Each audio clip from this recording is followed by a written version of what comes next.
Okay, breast cancer. We have a breast cancer survivor on who is also an advocate for prevention and, in this case, early detection measures. There might be something really simple in a way to be able to detect breast cancer.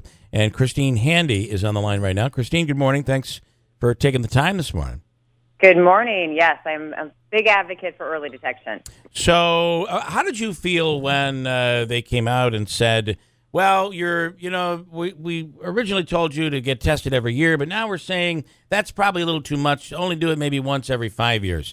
I will tell you, at our house, we're like, well, I'd rather be tested as often as possible, right?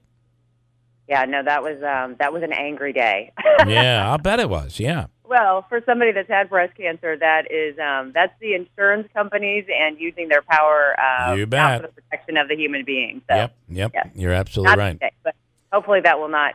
Hopefully this blood test, which is called a liquid biopsy, will change the face of early detection. Well, let's talk about that. So something as simple as a blood test could actually be the early detection process that it would be life-changing here.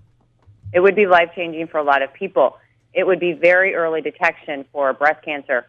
They're actually they're researching this blood test for other types of cancer, but in particular breast cancer.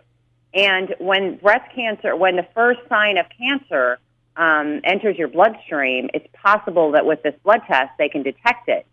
Now, mammograms are awesome. People need to do them every year, like we talked about. But mammograms can only be used when the disease has already formed a tumor. This liquid biopsy would be able to detect breast cancer before a tumor is even formed. Wow. That would be revolutionary. Yeah.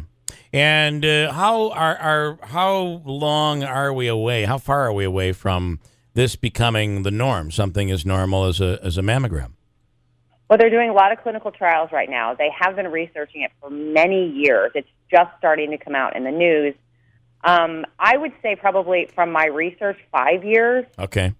There are some studies that say 10 years.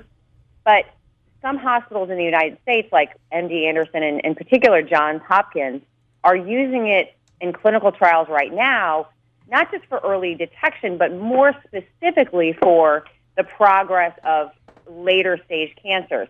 And let me explain why. So the reason that they're using it is because you can detect, if you're getting chemotherapy with this blood test that they're trying, you could detect whether that chemotherapy is even working. And so it's not just revolutionary for early detection, it's also revolutionary for people that have already been diagnosed. So you could be changing. Doctors could then take this test while treating, and then decide, boy, this treatment isn't working. We need to make a change here. Correct. Okay, correct. That's really big. Yeah. So these proteins that your body produces at the onset of cancer, if these proteins are present in your blood and they can detect that, it can also detect that when you're doing chemotherapy or treatment to see if those levels are going down. So it's quite amazing, actually.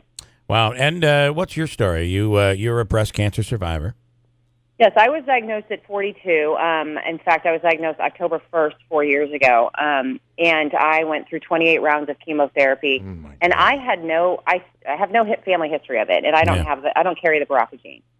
So it really came out of nowhere. Wow. I'm only 20% of people who are diagnosed with breast cancer have the breast cancer gene.